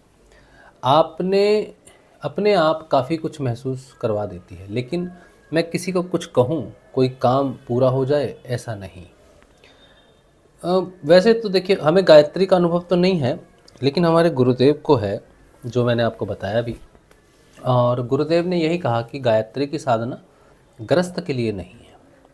तो लोग आते थे गुरुदेव के पास कि उन्हें गायत्री की दीक्षा दे दें, तो गुरुदेव कहते मैं दीक्षा तो दे दूंगा गायत्री की, लेकिन उससे तुम्हारा जीवन कठिन हो जाएगा। जो साधना मैं तुम्हें बताता हूँ वो साधना करने से तुम्हें कृष्ण का लाभ भी होगा, सगुण साकार का, और निर्गुण निराकार गायत्री का लाभ भी होगा। इसीलिए गुरुदेव कहते थे मेरे बताए अनुसार साधना करो। ठीक है, तो अगर आप भी चाहते हो कि आपको गायत्री का लाभ मिले बिना किसी नुकसान के, तो गुरुदेव रामलाल जी स्याग की आप आराधना करो, क्योंकि गुरु की चेतना से ही शिष्य की चेतना प्रभावित होकर उसकी चेतना में बदल जाती है। तो गुरुदेव की चेतना में पूर्ण गायत्री है।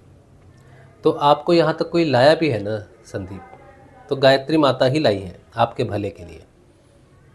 इस तरह से आपको किसी भी प्रकार से अब नुकसान नहीं होगा, क्योंकि गुरु एक फिल्टर की तरह यूज़ होता है। और जो भी मेरे अंदर जो प्रकाश हो रहा है सत्य का, आत्मचेतना का, वो तो गुरु के कारण हो रहा है, क्योंकि गुरु के अंदर वो प्रकाश है, इसलिए मैं ये बातें कर पा रहा हूँ। तो मुझे लाभ हो रहा है, लेकिन मुझे किसी प्रकार से साधना में तपना नहीं पड़ता। वैसे मैंने डिफ़िकल्ट साधना नहीं करनी पड़ रही है, गुरु के योग से ही मुझे वो लाभ हो रहा है। तो मैं आपको यही सलाह दूंगा कि गुरुदेव रामलाल जी स्याग का ध्यान शुरू करो और गुरुदेव द्वारा बताई साधना से आगे बढ़ो। आपको गायत्री का पूर्ण लाभ होगा, जीवन भी सुधरेगा, और आत्म चेतना के रूप में आप अपने पूर्ण लक्ष्य को भी प्राप्त करोगे। ठीक है।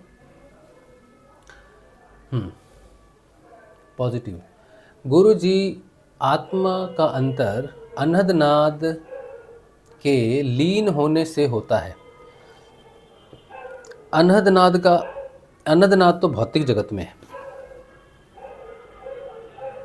आत्म जागृति से पहले है अनहदनाद, बाद में नहीं है बेटा।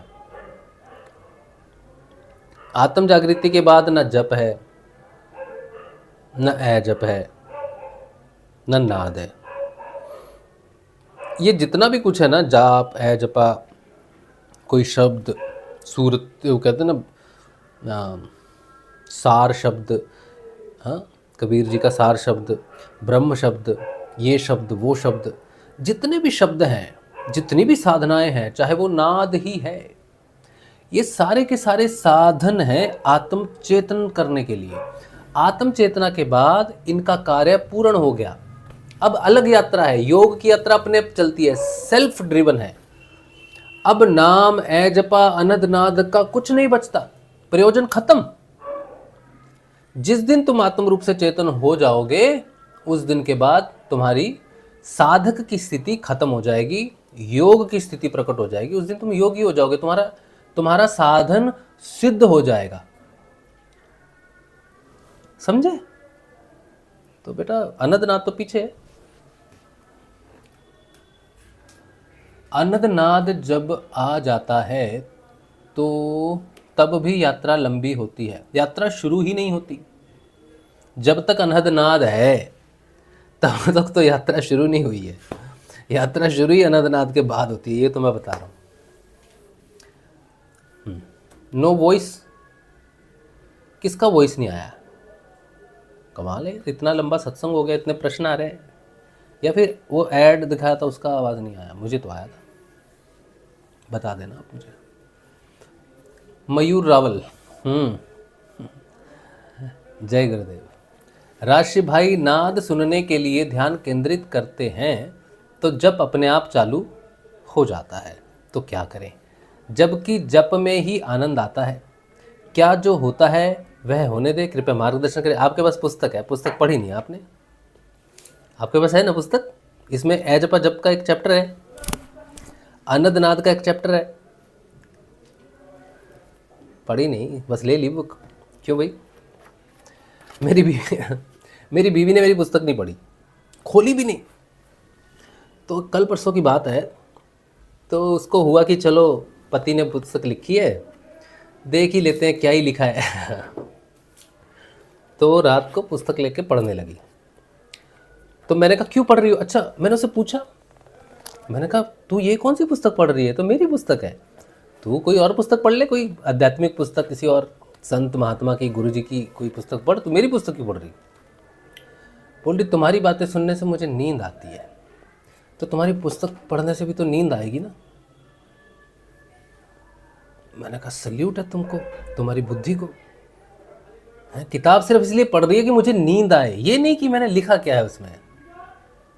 अच्छा चलो, मैंने कहा ठीक है, नींद के लिए पढ़ लो, तुम पढ़ तो पाओगी नहीं, मुझे पता है। बोली वो तो मुझे पता है, इसीलिए तो पढ़ रही है, नींद आ जाएगी। फिर मुझे पूछ रही मैं शुरू कहाँ से करूँ पढ़ना? तुम्हारी पुस्तक है, तुम बताओ कहाँ से शुरू करूँ। मैंने कहा जहाँ से मर्जी शुरू कर दो, तुम्हें तो सोना ही है। तो उसने शुरू की पहले चैप्टर से। उसने पढ़े, एक पेज, आधा पेज, 2 पेज पढ़े होंगे शायद। उसके बाद उसको नींद आ गई।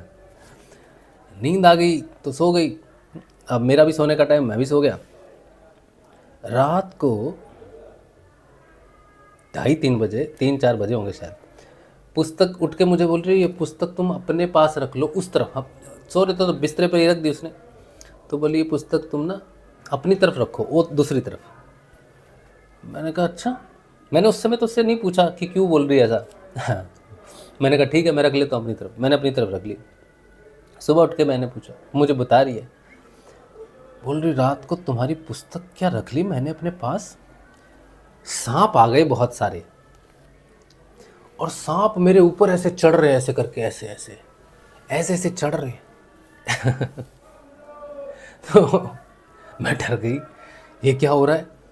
तो मैंने पुस्तक तुम्हें उधर दी, तब जाके मुझे नींद आई। तो मैंने कहा ये तो अच्छा है ना, सांप जो है वो तो कुंडलिनी शक्ति है, और तुम्हें कोई नुकसान तो नहीं पहुंचाया।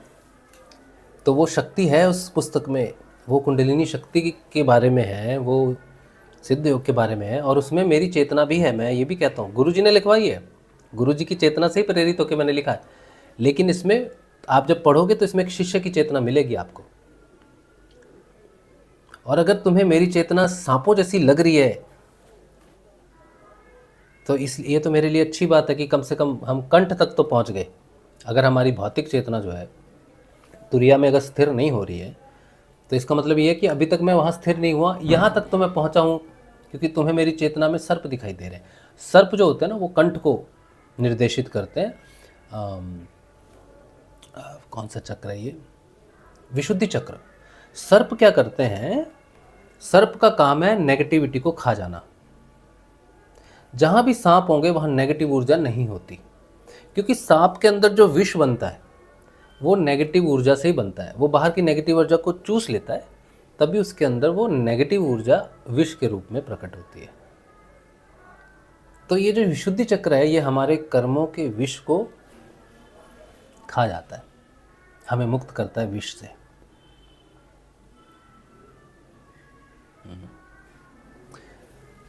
तो आप लो पुस्तक, अच्छी पुस्तक है। और लेकिन कुछ ने तो ले, एक और गुरु भाई हैं, क्या संजीव, अभी तो नहीं दिख रहे आजकल सत्संग में। बोल रहे राजशिव भाई पुस्तक तो ले ली लेकिन पढ़ नहीं पा रहा। मैंने कहा ये तो दुख की बात तो है कि पुस्तक तुमने ली, पढ़ नहीं पा रहे, लेकिन मेरे लिए संकेतिक ये है कि मुझे पता है अगर 100 नहीं 150 पुस्तकें जा चुकी हैं, तो 150 पुस्तकों में से जिसने पढ़नी थी उसने तो किसी ने तो एक ही दिन में पढ़ ली। बोला शुरू की तो ख़त्म करके ही छोड़ी। मैंने कहा यार ये तो बड़ी कमाल बात है। किसी ने 2 बार पढ़ ली, ये अभी मिला नहीं है रस उनको।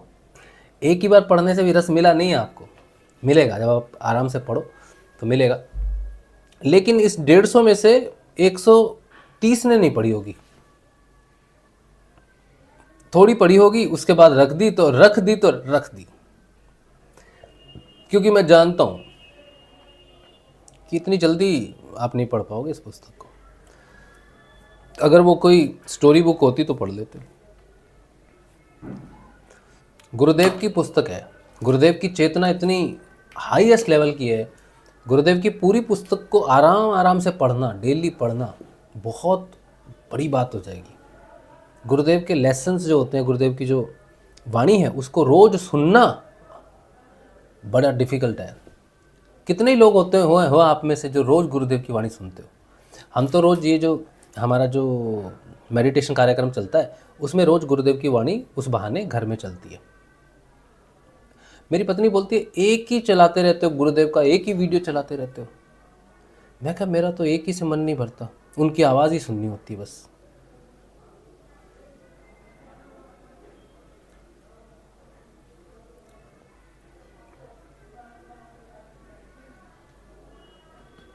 ठीक है, तो पुस्तकें चेतना होती हैं, तो जब तक चेतना का योग नहीं होता तब तक पुस्तक मिलती नहीं। कोई ना कोई बहाने बनते रहते हैं, और मिल भी जाए तो पढ़ना होता नहीं। चलिए, क्या पूछा था आपने? हाँ, तो इसमें है, इसमें ए जप जाप और नाद का चैप्टर है, उसमें दिया मैंने आंसर। ठीक है, मुझे पढ़ के बताना मिला कि नहीं मिला पुस्तक में। अगर नहीं मिलता है तो फिर मैंने नहीं लिखा होगा, लेकिन मैंने लिखा है, मुझे मालूम है मैंने लिखा है। तो पुस्तक में ढूंढ के पढ़ के बताना मुझे, इसी बहाने पुस्तक भी पढ़ना हो जाएगा थोड़ा। राम भराई, हमारे तो कोई गुरु नहीं है, नाद सुनाई पड़ रही है, क्या करना चाहिए? गुरु तक अभी तुम पहुँचे हो तो नाद ही तो लेके आया। और कुछ दिन पहले मैंने एक सत्संग किया था नाद के ऊपर में, आप मुझे व्हाट्सएप करो, मैं आपको वो सत्संग भेजूंगा। उसमें मैंने बताया कि क्या करना चाहिए आपको। ठीक है, गुरु के बिना आगे नहीं जा सकते। नाद सुनते रहोगे, बस सुनते रहोगे, नाद आत्मचेतना प्रदान नहीं करेगा। आत्मचेतना गुरु ही प्रदान करता है। नाद तो एक माध्यम है, साधना करने का तरीका है अपनी गहरी चेतना में जाने का, लेकिन आत्मचेतना नहीं देगा। तो आत्मचेतना के लिए अगर आगे बढ़ना है तो गुरु होना चाहिए। उसकी जानकारी के लिए मुझे व्हाट्सएप करो, या फिर ये नीचे डिस्क्रिप्शन दिया होगा वीडियो का, उसमें देख लो, तब भी मिल जाएगा। मयूर रावल, सर पढ़ रहा हूँ चैप्टर 6 अच्छा, चैप्टर 6 पेज 47 तक ही पहुँचा हूँ, धीरे धीरे पढ़ रहा हूँ, बहुत अच्छी बात है। तो वो जो आएगा वो ध्यान के चैप्टर में आएगा, अध्याय 7, उसके शायद लास्ट में आएगा। बहुत अच्छी बात है मयूर, पढ़ रहे हो आप पुस्तक। कैसी लगी आपको पुस्तक? एक छोटा वीडियो बनाना, जितनी भी पढ़ी है आपने मुझे भेजना, मैं एक कोलाज बनाऊंगा जिसमें कुछ वीडियोस जिन्होंने पढ़ लिए पुस्तक थोड़ी बहुत, वो अपना थोड़ा सा रिव्यू देंगे, तो हम दुनिया को बताएंगे कि भाई इनको ऐसा लगा, अच्छा लगा तो आप भी लो, ताकि पुस्तक जो है वो पहुँचे लोगों तक।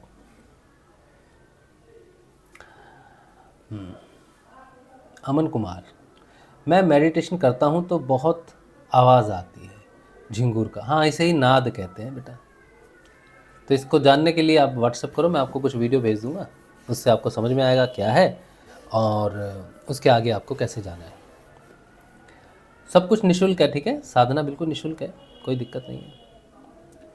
संजीव पठानिया, जय गुरुदेव, मेरे कान और दांत में पेन हो गया, क्या करूं? मेरे भी दांत दर्द हो रहे, मेरी जड़ें मसूड़े होते हैं ना, बहुत वीक है, खून निकल रहा था कुछ दिन 3-4 महीने पहले, तो खून निकलता था ब्रश करने से, अभी भी दर्द होता है मसूड़े। बहुत कुछ किया, डेंटिस्ट को भी दिखाया, उन्होंने पता नहीं क्या क्या दिया, विटामिन दिया, ये दिया वो दिया, अभी भी मेरे मसूड़े दर्द होते हैं। अब मैं क्या करूं आप बताओ? दांत एक तो मेरा, 2 तो मेरे टूटे हुए हैं बचपन से, एक इधर एक इधर, 2 तो टूटे हुए हैं, अब ये कमज़ोर हो रही हैं जड़ें। हो सकता है 50 वर्ष तक, अभी मैं 47 का हूँ, हो सकता है 50 तक जाते जाते 3-4 और झड़ जाएं।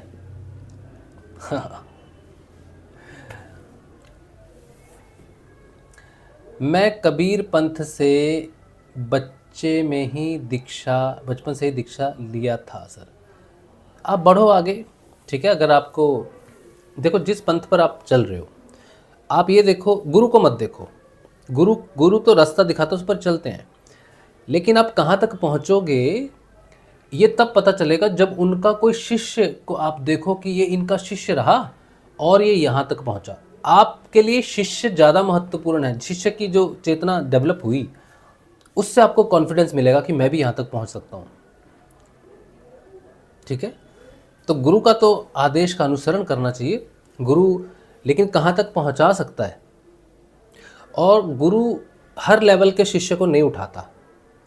जैसे हमारे गुरुदेव रामलाल जी से आ गए, वो कहते हैं दुनिया की अंतिम चेतना में भी होगा ना मनुष्य, वहाँ से भी मैं अपना योग प्रदान करके उसको ऊपर उठा लूँगा। लेकिन जैसे लहरी महाशय हैं, योगानंद जी हैं, ये क्रिया योग से उठाते हैं। पहले क्रिया योग के लिए व्यक्ति को प्रिपेयर करते हैं, और कोई क्रिया योग में पूर्ण सफल हो जाए उसके बाद उनको योग प्राप्त होगा। इसी तरह से अलग अलग पंथों में, जैसे गोरखनाथ जी हैं, वो भी, गोरखनाथ जी ना हमारे गुरुदेव हैं, गोरखनाथ जी आई पंथ उन्हीं से आया हमारा। लेकिन गोरखनाथ जी जिस योग, जब गोरखनाथ जी का योग होता है वो 5 अंगों वाला है, 6 अंगों वाला है। गुरुदेव रामलाल जी स्याग जो योग हमें देते हैं वो 8 अंगों वाला है। यम, नियम, आसन, प्राणायाम, प्रत्याहार, धारणा, ध्यान, समाधि, 8 अंग गुरुदेव नीचे से उठा लेते हैं, यम से।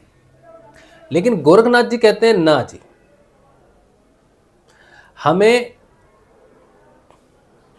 6 अंगों वाला ही शिष्य चाहिए, जिसके यम और नियम डेवलप हो चुके हों, पक्के हो चुके हों। गोरखनाथ जी केवल उसी को शिष्य स्वीकार करते हैं। इसीलिए कहा जाता है आगे आगे गोरख जागे। नीचे गोरख नहीं है, नीचे तक आने वाला गुरु रामलाल जी स्याग है।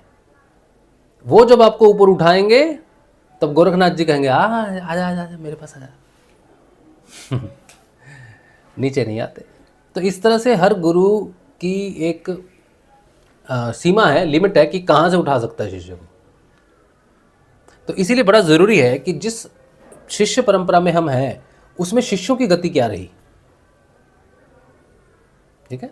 तो इस बात पर ध्यान देके आगे बढ़ो, और लगता है कि आप बढ़ोगे आगे तो बढ़ो, ठीक है। गुरु तो, किसी ने ये भी पूछा था, गुरु तो सभी एक जैसे होते हैं, गुरु की चेतना तो एक ही होते हैं, फिर भेद क्यों है? तो यही भेद है कि हर गुरु की क्षमता अलग होती है, लेकिन चेतना ऊपर के लेवल के बाद एक हो जाती है, बहुत ऊपर के बाद। अभी कोई मुझे गुरु मान ले, मानते हैं लोग, मुझे गुरु ही बोलते हैं, गुरु जी गुरु जी गुरु जी। अब मैं कुछ बोलता नहीं हूँ क्योंकि मुझे पता है 1-2 दिन ही बोलेगा, फिर तो ये चला जाएगा, कौन सा मेरे साथी यहाँ पर आगे इसने बात करनी है। और जो टिक जाता है फिर मैं उसे बताता हूँ कि देखो मैं गुरु नहीं हूँ, गुरु तो रामलाल जी से आ गए, मैं तो शिष्य हूँ। तो फिर वो मान जाता है, फिर वो गुरु भाई पे आ जाता है। तो अब कोई एक तो व्यक्ति, एक तो मेरे पीछे पड़ गया, पीछे ही पड़ गया, बोला नहीं आपको ही गुरु बनाना है मुझे। मैंने कहा मैं नहीं बना सकता तुमको शिष्य। वो पीछे ही पड़ गया, मतलब कहता क्यों नहीं, बस बहुत पीछे पड़ गया वो। तो मैंने कहा चलो अच्छा, फिर देखो उसने हट गया। मैंने कहा चलो मैं कह रहा हूँ कि मेरी आज्ञा यही है कि मुझे गुरु मत मानो। मेरी यही आज्ञा कि गुरु मत मान, लेकिन वो भी तो एक गुरु की आज्ञा होगी ना। तो मैंने कहा मुझे माफ़ कर दे, मैं कैसे समझाऊँ तुझे, क्योंकि कोई मुझे अगर गुरु मानेगा तो मैं उसका क्या भला करूँगा? कुछ भी भला नहीं कर सकता उसका। ना तो मेरे शब्द से मैं उसे अपनी चेतना प्रदान कर सकता हूँ, क्योंकि मैं खुद ही अभी रास्ते में हूँ। लेकिन वो मानने के लिए तैयार नहीं, बोला जहाँ तक आप पहुँच गए हो वहीं तक ही ले चलो। मैंने कहा यही तो समस्या है कि जहाँ तक मैं पहुँच गया हूँ वहाँ तक भी नहीं लेके जा सकता। मुझे देखकर तुम रास्ते का अंदाज़ा लगा सकते हो, लेकिन मुझे पकड़ के तुम मेरे तक नहीं पहुँच सकते। बोले आपके पीछे पीछे चलेंगे, आप आगे आगे हम पीछे पीछे, आप कभी तो पहुँचोगे, आप पहुँचे तो हम भी पहुँचेंगे। मैं कहा ये थ्योरी मत लगाओ, इतना दिमाग मत लगाओ। गुरुदेव रामलाल जी स्याग को पकड़ो जो पहुंचे हुए हैं, खाली वो शरीर में नहीं है, वो दिख नहीं रहे हैं, इसीलिए उनको गुरु नहीं बनाना। ये कैसी बुद्धि है? मैं दिख रहा हूं, अरे मैं मर जाऊंगा तो क्या करेगा? मैं बिना पहुंचे ही मर गया तो क्या करेगा तू? जो पहुंचा हुआ है, जो कह रहा है कि भाई मेरी मृत्यु नहीं हो सकती, तो उसको पकड़ेगा तो, लेकिन समझने के लिए तैयार नहीं। तो अब किसी ने मुझे गुरु मान लिया तो मैं उसका क्या भला करूंगा? कोई कहे नहीं गुरु तो गुरु ही होता है, आप सत्संग कर रहे हो, आप किताब लिख रहे हो, आप ये कर रहे हो, गुरु की चेतना आप में प्रकाशित है, आप में और गुरु में क्या अंतर है? तो मैं कह रहा हूं कि भाई अंतर है। इसी तरह से जितने भी गुरु हैं सबकी चेतना में एक स्तर तक अंतर रहता है। जब तक कोई गुरु पूर्ण समर्थ नहीं हो जाता तब तक चेतना में अंतर रहता है। ओशो अलग है, वो जो सदगुरु है वो अलग है, रामलाल जी स्याग की चेतना अलग है। हाँ, रामलाल जी स्याग और बाबा श्री गंगाई नाथ जी, गोरखनाथ जी या शिव या कृष्ण, इनकी चेतना में अंतर नहीं है, क्योंकि ये पूर्ण हो चुके हैं। जिसने ये कहा कि भाई मैं पूर्ण समर्थ हूं, अब कहने को तो लोग कहते हैं, लेकिन जो है पूर्ण समर्थ है वो सारे एक हैं। जैसे मैंने कहा गोरखनाथ जी एक है, बाबा गंगाईनाथ जी एक है, शिव एक है, कृष्ण एक है, गुरुदेव रामलाल जी स्याग एक है, ये एक ही है, इनकी चेतना में कोई अंतर नहीं। लेकिन कोई मुझे गुरु मान ले, कहे गुरु तो गुरु होता है, नहीं बेटा, अंतर होता है। ठीक है। मयूर कह रहे हैं जी सर, एक बार पढ़ना चालू करते हैं तो फिर पुस्तक हमें नहीं छोड़ती, ऐसा होता है, अभी और पढ़ें फिर विराम देना पड़ता है। हाँ, थोड़ा थोड़ा पढ़ो, कोई बात नहीं, ठीक है। वंदना सरीन जी, इन्होंने सब्सक्रिप्शन लिया है सर। हाँ हाँ, थैंक यू। जल में कुंभ, कुंभ में जल, भीतर बाहर पानी, फूटा कुंभ जल जल ही समाना, यह तथ्य कहो ज्ञानी। हाँ, ये तो मैंने अभी तो एक्सप्लेन किया। ये जो उदाहरण है ना, जब तक घट टूटता नहीं है तब तक बड़ी मुसीबत है। ये पता चल जाता है कि मैं जल हूं, मैं घट नहीं हूं, लेकिन हूं तो घट में। तो विघटा कुंभ, कुंभ के फूटने तक का जो इंतजार है ना, ऐसा नहीं है कि शरीर के मरने को ही हम कहेंगे कि कुंभ फूट गया। नहीं बेटा, ये शरीर की मृत्यु की बात ही नहीं है। घट का फूटना शरीर की मृत्यु से संबंधित ही नहीं है। शरीर में रहकर भी आदमी परमात्मा की चेतना को उतार सकता है। गुरुदेव रामलाल जी स्याग, बाबा गंगाईनाथ जी, भगवान श्री कृष्ण तो खुद मनुष्य के शरीर में तो थे ना, थे तो कृष्ण। तो इसी शरीर में रह के भी पूर्ण चेतना को प्राप्त किया जा सकता है। तो वो घट भी जो है ना, उसका टूटना भी चित्त में, जो घट है ना ये चित्त है, शरीर नहीं है, चित्त है। चित्त है वो घट, चित्त का टूटना जरूरी है। ठीक है। अमन कुमार कह रहे हैं मेरा एज अभी 21 का है, अभी स्टडी करता हूँ मैं। वैसे गुरुजी बोले हैं एक पान परवाना मंत्र दूंगा, उससे मुक्ति मिलेगी। किसी का लेवल कैसे जानते हैं सर? आप किसी का लेवल नहीं जान सकते, क्योंकि हमारी क्षमता नहीं होती। जो हमसे ऊपर होता है उसका हम लेवल कैसे जानेंगे? तो ये क्षमता नहीं होती है। अगर मैं यही कह रहा हूँ कि अगर गुरु की क्षमता देखनी है तो उसके शिष्य को देखो। अगर गंगाईनाथ जी की क्षमता देखनी है कि गंगाईनाथ जी में कितनी क्षमता है, तो उनके शिष्य को देखना पड़ेगा। तो उनके शिष्य हैं रामलाल जी स्याग, है ना। तो कहेंगे अरे यार रामलाल जी स्याग के गुरु हैं गंगाईनाथ जी। तब गुरु की क्षमता पता चलती है कि अगर गुरु गंगाईनाथ जी रामलाल जी स्याग को पूर्ण कर सकते हैं तो वो खुद पूर्ण होंगे। तो गंगाईनाथ जी का सर्टिफिकेट तो गुरुदेव रामलाल जी स्याग खुद है। अब गुरुदेव रामलाल जी स्याग का सर्टिफिकेट आपकी चेतना है, हमारी चेतना है। हमारा जितना उत्थान होगा वही गुरुदेव का सर्टिफिकेट है। लोग गुरुदेव को नहीं जान सकते कि गुरुदेव क्या है। जैसे बाबा को नहीं जान सकते हम, बाबा को इसलिए जान सकते हैं कि पूर्ण है, क्योंकि गुरुदेव पूर्ण है। लेकिन गुरुदेव की पूर्णता के साथ साथ उनमें वो सामर्थ्य भी है कि वो दूसरे को भी पूर्ण कर सकते हैं। ये गवाही केवल गुरुदेव का शिष्य ही दे सकता है जो पूर्ण हो जाएगा। यही तरीका है और कोई तरीका नहीं है। संजीव पठानी कह रहे हैं ईयरफोन लगा के मेडिटेशन कर सकते हैं? नहीं करना चाहिए। अगर आप ईयरफोन लगाते हो तो फिर ध्यान नहीं कहलाएगा। वो ध्यान तब है जब आप बिना ईयरफोन के अपने आप को कॉन्सेंट्रेट करते हो, वहां पर सही तरीका वो है। ठीक है, चलो आज का सत्संग यही रख देते हैं। पुस्तक ले लो और सब्सक्रिप्शन। और एक चीज़ अभी, सत्संग में सहयोग करो आप, अगर आप कर सकते हो। बहुत ज़रूरी है सत्संग में सहयोग। सत्संग में जब सहयोग नहीं होता है ना, तो हमारे पास कोई शक्तियाँ तो है नहीं कि हम धन ले लेंगे कहीं से निकाल लेंगे। मैंने जैसा बताया, हमें कोई विशेषता नहीं है। हमारा काम है साधना को सबके सामने रखना, साधना से प्रकट होने वाली सच्चाई को सामने रखना। यही हमारी ड्यूटी है, यही हमारा जॉब है। ठीक है, तो सत्संग में जब सहयोग आता है तो अच्छा चलता है, घर परिवार चलता है। जब नहीं आता है तो कोई व्यक्ति बिना दवाई के भी पीड़ित रहता है घर में। अभी मैंने कुछ पैसे रेज़ करने हैं मुझे। ये बात मैं बोलना तो नहीं चाहता, लेकिन बोलनी पड़ती है। हमारे इन लॉज हैं, ससुर जी हैं, तो उनको कैंसर है और वो मुझ पर आश्रित हैं और मैं सत्संग पर आश्रित हूँ। तो उनको उनकी दवाई जितनी मैं कर सकता था मैंने की, लेकिन उनकी कैंसर की दवाई बहुत महंगी है। उनको मैंने ध्यान भी बताया गुरुदेव का, मैं क्या दे सकता हूँ उनको। तो उनको गुरुदेव का ध्यान बताया और वो ध्यान करते हैं तो उनको यहाँ प्रकाश दिखता है, कहते हैं मुझे प्रकाश दिख रहा है। तो मैंने कहा ये तो बहुत अच्छी बात है कि आप ध्यान से ठीक हो जाओ, लेकिन फिर भी हमारा फ़र्ज़ बनता है कि हम उनकी दवाई भी रखें। तो इसीलिए सत्संग में सहयोग आता है तो कई बहुत तरह से काम में लगता है।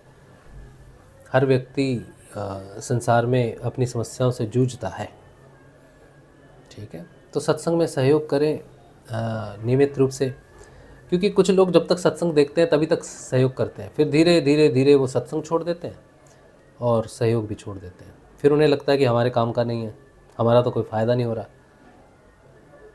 तो सत्संग में सहयोग करना बंद कर देते हैं। लोग अपने फ़ायदे के लिए ही सहयोग करते हैं,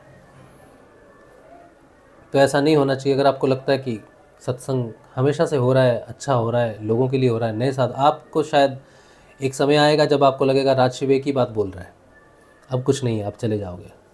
लेकिन आपको ये याद रखना चाहिए कि नए लोग आएंगे, नए लोग जुड़ेंगे और वो लाभ लेंगे इस सत्संग से जो आपको मिला कभी। तो आपका सहयोग हमेशा आपके पास लौट के आएगा। मैं ये बात कहता नहीं हूँ क्योंकि मैं कोई लालच आपके अंदर नहीं क्रिएट करना चाहता, लेकिन सत्य में जो सहयोग करता है, सत्य के लिए जो सहयोग करता है, सत्य उसके लिए ज़रूर खड़ा होता है। एक दिन, जिस दिन आपको सबसे ज़्यादा ज़रूरत होगी, उस दिन ये सत्य आपके साथ खड़ा रहेगा ज़रूर, अगर ये सत्य है तो। अगर वैसे ही है, पैसा कमाने की दुकान है, जो लोग कहते भी हैं मुझे कि पैसा कमाने की दुकान है, अगर ये पैसा कमाने की दुकान है तो आपके पैसे डूब जाएंगे। लेकिन अगर ये सत्य है तो ये आएगा आपके पास, सही समय पर आएगा ज़रूर, ठीक है। तो सत्संग में सहयोग कीजिए और बस यही है। अनम कुमार कह रहे हैं सर कांटेक्ट करता हूँ फ़ोन पे, कोई बंधन तो नहीं होगा? गुरु बंधन से मुक्त करता है बेटा, तुम दीक्षाएं ले लो हजारों, नाम नहीं जपोगे कोई लाभ नहीं होगा। बंधन एक ही बनता है बस, वो है नाम जप का। ए जपा जाप होता है, ए जपा जाप ईश्वर के नाम से बीज, जिसे परमात्मा का बीज कहते हैं, किसी को ए जपा जाप लग जाता है, फिर वो नाम हमेशा चलता है अंदर, फिर वो नाम ही है जो आपकी साधना करवाता है। बंधन तो केवल नाम का बनता है, भगवान के बीज मंत्र का बनता है, आपको कोई वशीकरण नहीं है। अगर आपको यकीन नहीं है तो आपको नहीं करना चाहिए, ठीक है। तो गुरुदेव हमारे कहते हैं कि गुरु कोई बंधन नहीं बांधता कि ये मत खाओ, वो मत खाओ, ये मत करो, वो मत करो, तुमने जो करना है तुम करो। अगर मुझ में शक्ति है गुरु होने के नाते, तो जो परिवर्तन तुम में आएगा वो नाम जब से आएगा और आंतरिक रूप से आएगा। तुम्हारे अंदर परिवर्तन होगा तो बाहर की चीज़ें अपने आप छूट जाएंगी। लेकिन बाहर से किसी प्रकार का आदेश दे के गुरुदेव कुछ भी नहीं छुटाते हैं। तुम जो खा रहे हो, जो पी रहे हो, जो कर रहे हो करो, कोई दिक्कत नहीं है। बस गुरु के बताए अनुसार नाम जप करना और गुरुदेव की तस्वीर का ध्यान करना और एक ही मंत्र जपना, बस यही साधना है, ठीक है। चलो, बाकी गुरुदेव के विषय में आप जो मैं बोल रहा हूँ या जो मैंने कहा कि मुझे गुरुदेव ने आत्मचेतना प्रदान की, यहाँ तक तो मैं बोल ही सकता हूँ कि गुरुदेव यहाँ तक तो पहुँचा देते हैं, क्योंकि मैं तो अपनी गवाही दे सकता हूँ, ठीक है। तो आत्म रूप से चेतना तो गुरुदेव प्रदान कर सकते हैं। अब ये पूर्ण होती है, कब होती है, कहाँ जाती है, ये तो जब मुझे साक्षात्कार होगा तभी मैं गवाही दूंगा। तो मैं यहाँ तक तो गवाह हूँ कि गुरुदेव रामलाल जी सियाग आत्म चेतना प्रदान करने में सर्व समर्थ है, ठीक है, और कुछ नहीं लेते। चलिए, आज का सत्संग भगवान श्री गुरुदेव के श्री चरणों में रखते हैं। कल मिलते हैं, कल के ध्यान में, कल के सत्संग में। जय श्री गुरुदेव जी।